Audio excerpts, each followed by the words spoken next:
नमस्कार विद्यार्थी मित्रांनो. या अगोदरच्या लेक्चर्समध्ये आपण कोरिलेशन बद्दलची माहिती घेत असताना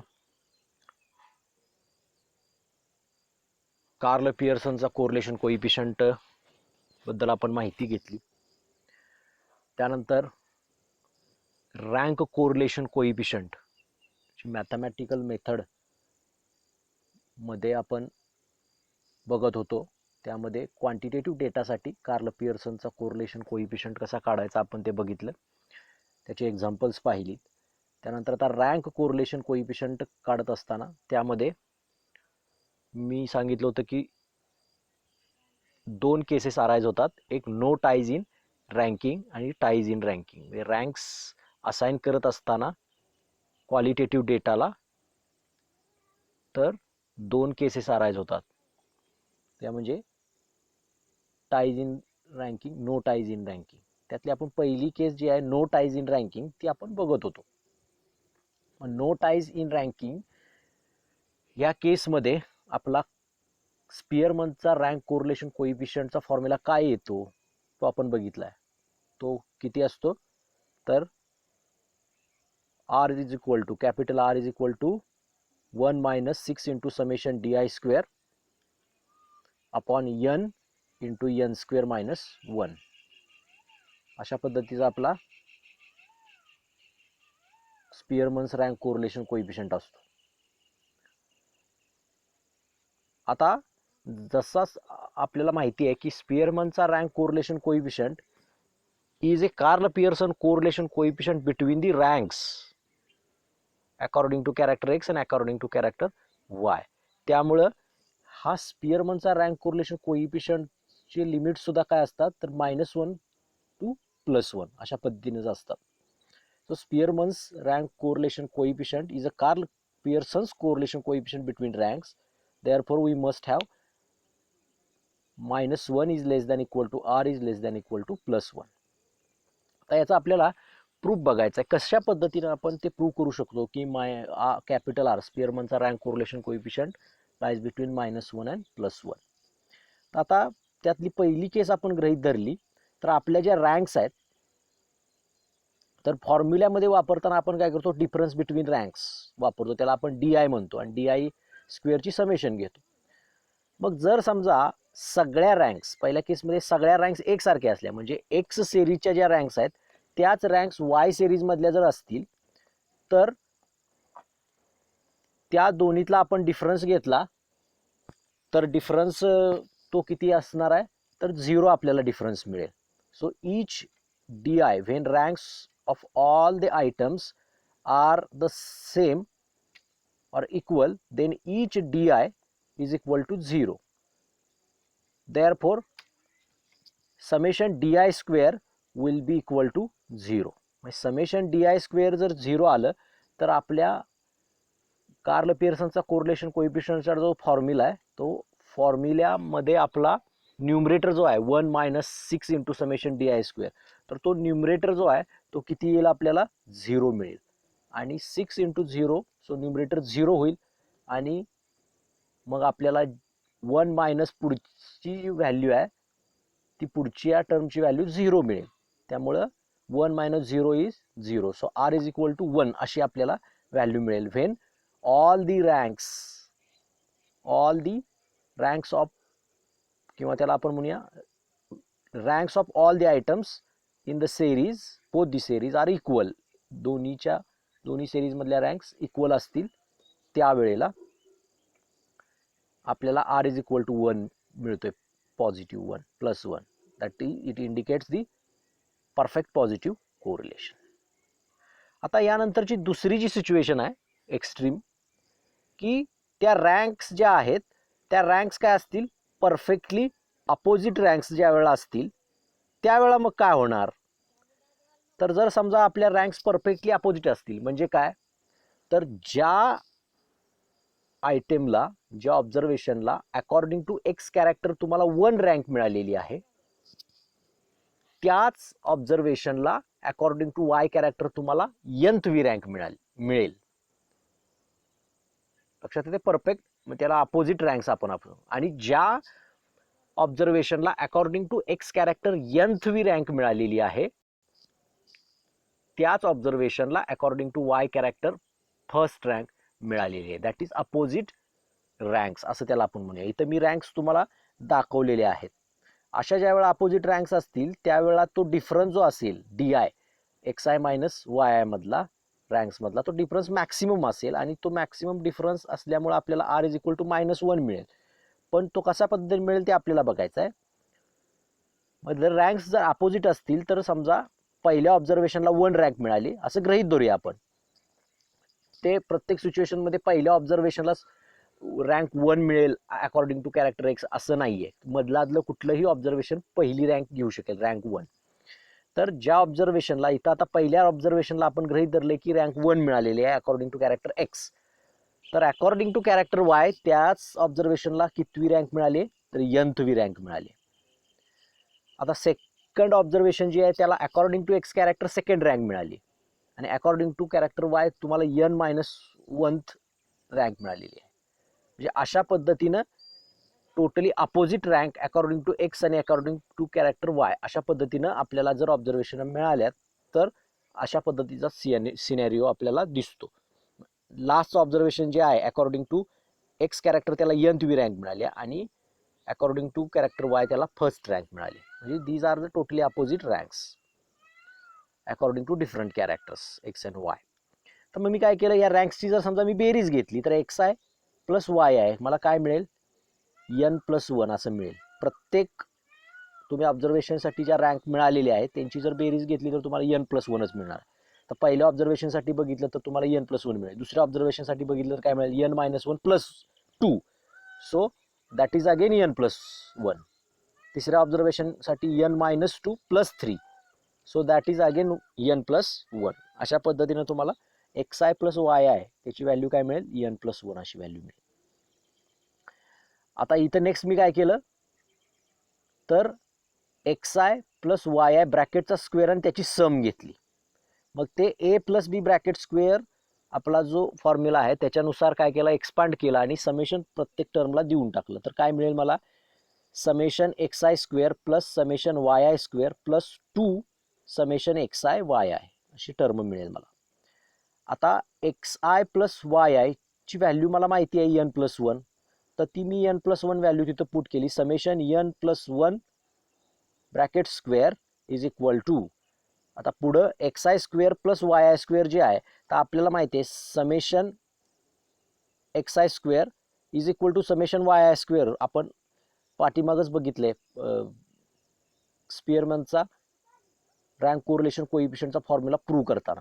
तर त्या दोन्ही टर्म सेम असल्यामुळे आपण दोघांबद्दल एकच टर्म लिहिली, 2 into summation X I square plus 2 summation X I Y I. मग आता मी नेक्स्ट काय केलं, पुढची टर्म, तर समेशन एक्स आय वाय आयची मला व्हॅल्यू काढायची आहे. 1 summation X I Y I वर कोव्हेरियन्सची मला व्हॅल्यू काढायची. त्यामुळे मी summation X I Y I एका बाजूला ठेवलं आणि काय केलं, बाकीच्या टर्म एका बाजूला घेतल्या आणि जो 2 मल्टिप्लायर होता समेशन एक्स आय वाय आयचा तो तिकडे जाऊन काय होईल, डिनॉमिनेटर होईल. त्यामुळं 1/2 summation n+1 bracket square minus summation X I square. आता समेशन एक्स आय स्क्वेअरला जो 2 मल्टिप्लायर होता तो काय झाला, समेशन एक्स आय वाय आयचा जो 2 मल्टिप्लायर होता तो इकडे येऊन डिवाइड झाल्यामुळे तो निघून गेलेला आहे. आता मी काय केलं, तिथं त्याच्या व्हॅल्यू पुट केल्या मी. आता समेशन n+1 ब्रॅकेट स्क्वेअर म्हणजे तो n+1 ब्रॅकेट स्क्वेअर कॉन्स्टंट आहे, त्यामुळे समेशनची व्हॅल्यू nच मिळेल आपल्याला.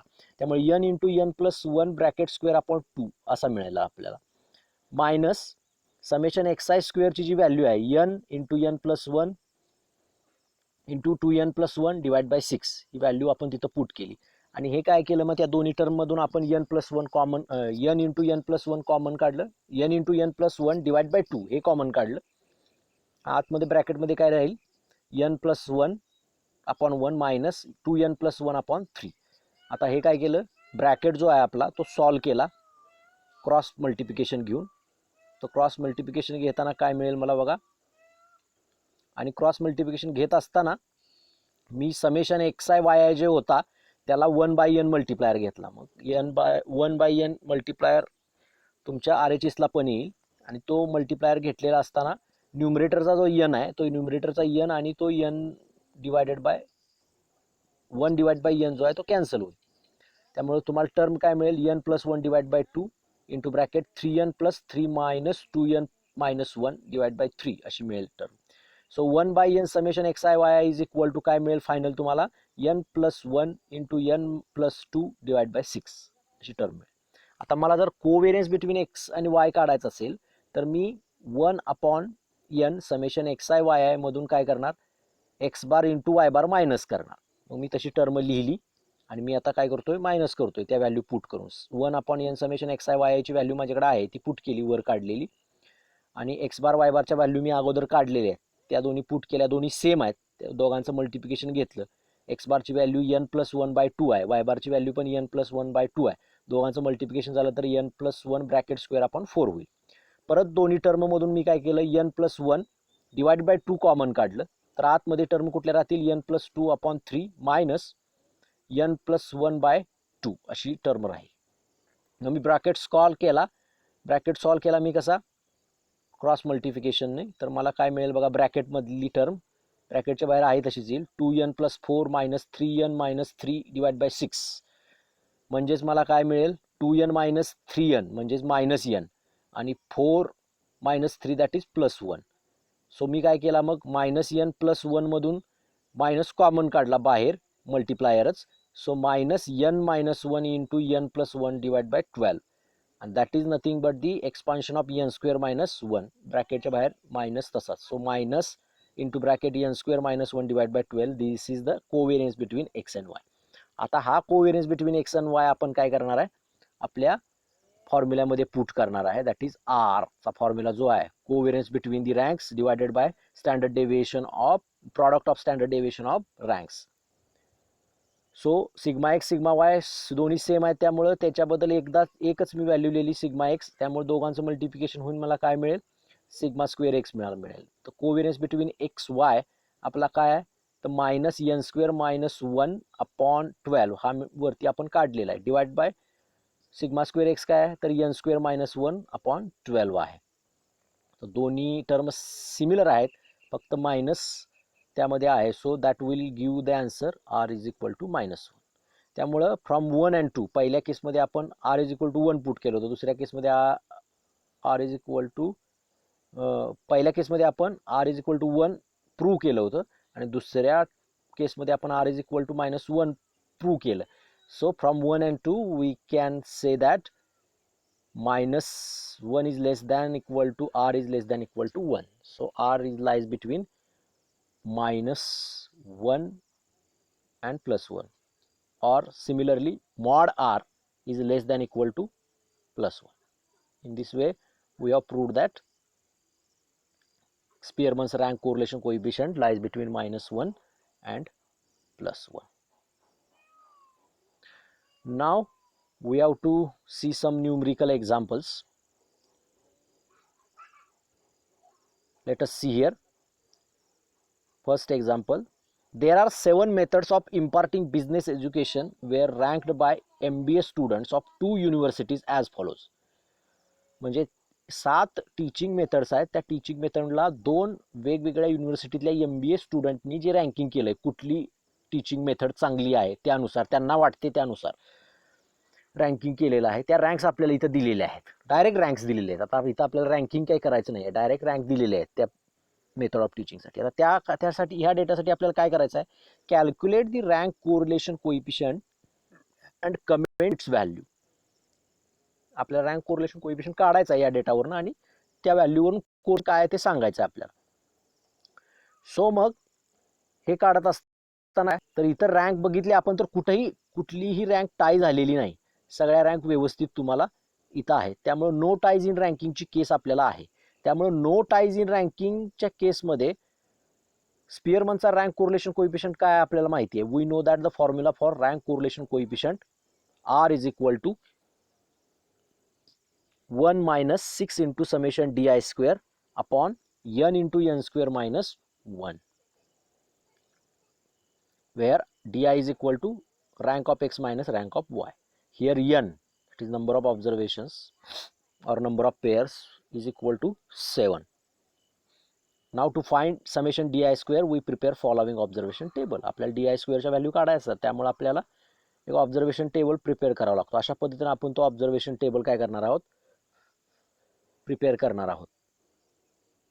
आता या ऑब्झर्वेशन टेबलमध्ये तुम्ही बघितलं तर आपल्याला काय पहिल्यांदा दिलेत, मेथड्स ऑफ टीचिंग 1 to 7 लिहिलेले आहेत. आता rank by the students of university A, that is R of X आपण म्हणतोय त्याला, रँक्स आपण लिहिल्या जे आपल्याला एक्झाम्पलमध्येच दिलेले आहेत. त्याच पद्धतीने rank by students of university B, त्यालाच रँक वाय म्हणतोय आपण, त्या पण आपण इथे लिहिल्या. आता आपण काय करणार, D I square, difference between rank R of X minus R of Y.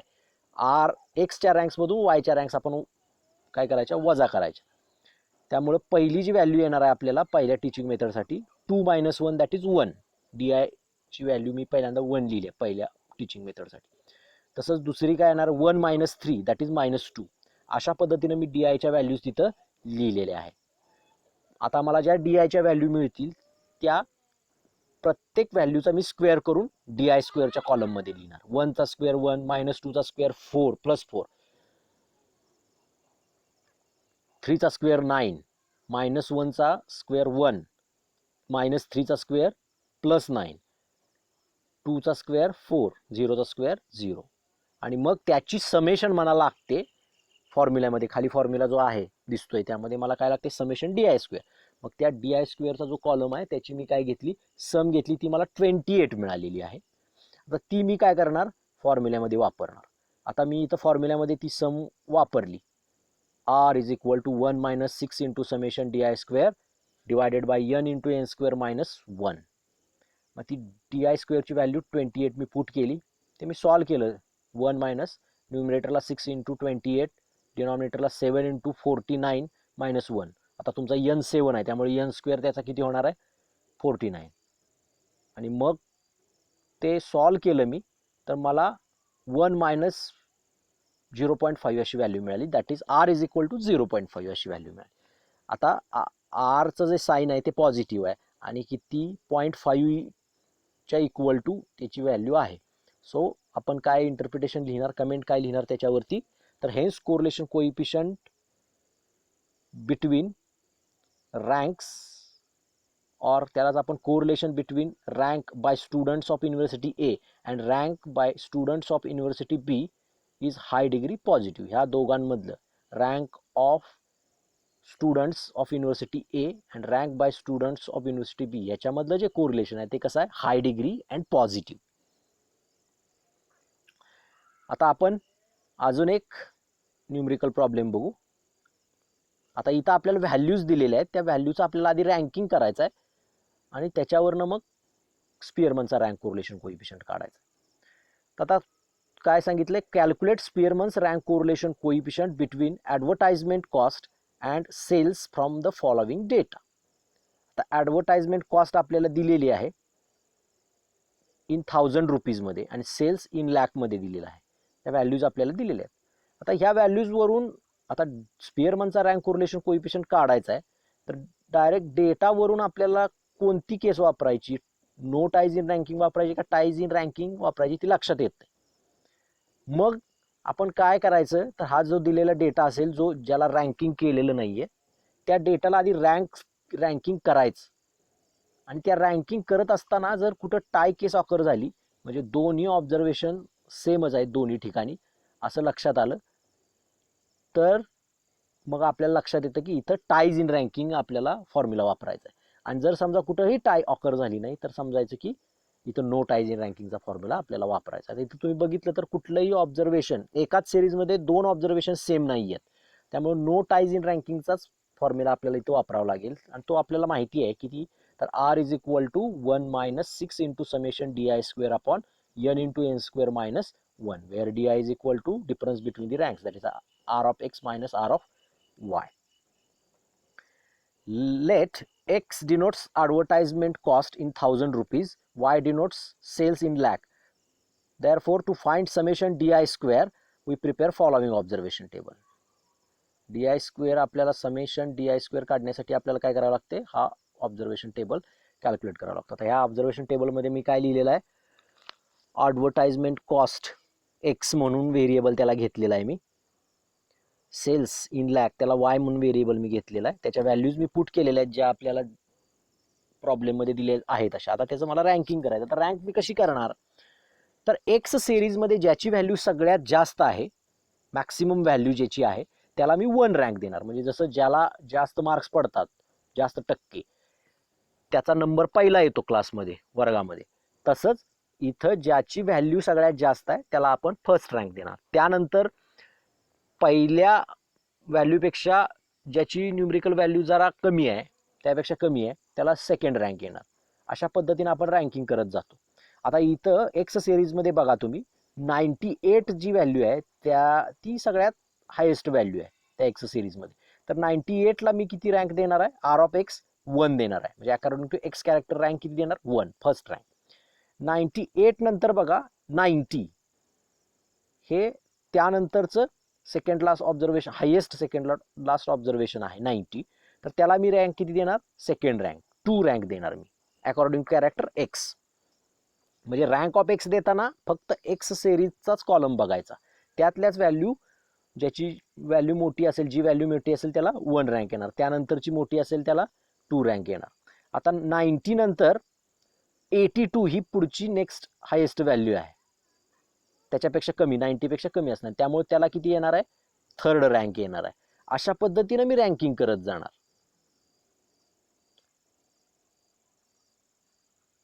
तसंच रँकिंग मी वाय सिरीजमध्ये पण करणार. आता वाय सिरीजमध्ये बघितलं तर तुम्हाला सगळ्यात हायेस्ट व्हॅल्यू कुठली दिसते बघा, तर 91 अशी दिसते. तर 91ला मी फर्स्ट रँक येणार according to Y series.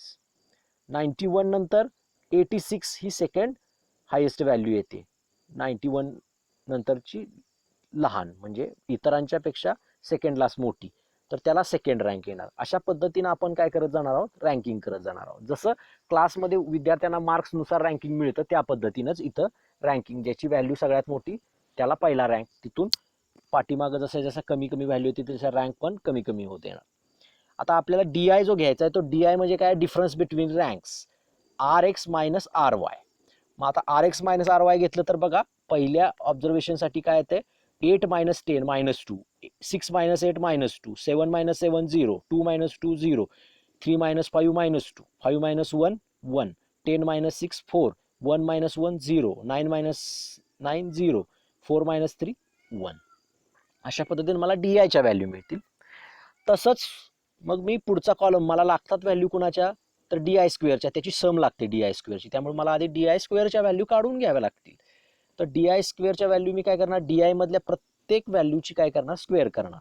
So -2चा स्क्वेअर प्लस 4, अगेन -2चा स्क्वेअर प्लस 4, 0चा स्क्वेअर 0, 0चा स्क्वेअर 0, -2चा स्क्वेअर अगेन 4, 1चा स्क्वेअर 1, 4चा स्क्वेअर 16, 0चा स्क्वेअर 0, 0चा अगेन स्क्वेअर 0, 1चा स्क्वेअर 1. अशा पद्धतीने DI स्क्वेअरच्या व्हॅल्यू मला मिळतील. आणि त्या DI स्क्वेअरचा जो कॉलम आहे त्याची मी सम घेतली, that is a summation DI square. मला किती मिळते इथं, तर 30 मिळते. Summation DI square is equal to 30. आता ही समेशन DI स्क्वेअर मी काय करणार आहे, आपल्या स्पिअरमनच्या रँक कोरिलेशन कोइफिशियंटचा जो फॉर्म्युला आहे त्या फॉर्म्युल्यामध्ये काय करणार आहे, मी वापरणार आहे. सो मला काय मिळेल बघा, R is equal to 1 minus 6 into summation DI square upon n into n square minus 1. इथं n जो आहे, नंबर ऑफ पेअर्स, तर ते 10 आहेत, त्यामुळे त्या व्हॅल्यू सगळ्या मी तिथं पुट केल्या आरच्या फॉर्म्युल्यामध्ये. तर मला काय मिळेल, 1 मायनस 6 इंटू 30, कारण समेशन DI स्क्वेअर 30 आहे आपला, डिवाइड बाय 10 इंटू 10चा स्क्वेअर, nचा स्क्वेअर आहे म्हणजे 10चा स्क्वेअर होईल, 10चा स्क्वेअर 100, 100 मायनस 1. त्यामुळे मला पुढची टर्म मिळेल 1 minus 180 upon 10 into 99. So 1 minus 180 upon 990. तर 1 मायनस मला काय मिळेल, 0.1818, 1818. अशा पद्धतीने मला व्हॅल्यू मिळेल. मग 1 मायनस 0.1818 केल्यानंतर मला काय मिळते, R is equal to 0.8182. So ही जर व्हॅल्यू आपण बघितली तर ह्याचं साईन काय आहे, पॉझिटिव्ह आहे, आणि 0.5 पेक्षा ही व्हॅल्यू मोठी आहे, त्यामुळे ह्याचं सुद्धा इंटरप्रिटेशन जे आहे ते interpretation same as Karl Pearson's correlation कोइफिशियंटचं जे इंटरप्रिटेशन आपण लिहितो त्याच मॅनरमध्ये ह्याचं सुद्धा इंटरप्रिटेशन असतं. त्यामुळे आपण काय म्हणणार इथं, तर advertising cost and sales have a high degree and positive correlation between them. म्हणजे ॲडव्हर्टाइजमेंट ऑफ कॉस्ट किंवा ॲडव्हर्टाइजमेंट कॉस्ट आणि सेल्स यामध्ये कसलं हाय डिग्री पॉझिटिव्ह कोरिलेशन आहे असं आपण म्हणणार. म्हणजे ॲडव्हर्टाइजमेंटवरती तुम्ही जास्त खर्च केला तर तुमचा सेल पण वाढतो असं यावरून लक्षात येतं. Both the variables deviate in the same direction. Okay. In this way, we have seen the Spearman's rank correlation coefficient in case of no ties in ranking and how to calculate this Spearman's rank correlation coefficient in case of no ties in ranking. त्याचे numerical problems पण बघितले आपण, त्याचं interpretation कसं लिहायचं ते पण बघितलं आपण. नेक्स्ट लेक्चरला आपण काय बघणार आहोत तर टाईज इन रँकिंगची जी केस आहे तर ती टाईज इन रँकिंगची केस आपण बघणार आहोत. त्यामध्ये कशा पद्धतीनं कोरिलेशन कोइफिशियंट स्पिअरमनचा रँक कोरिलेशन कोइफिशियंट काढला जातो हे आपण बघणार आहोत. So thank you for today.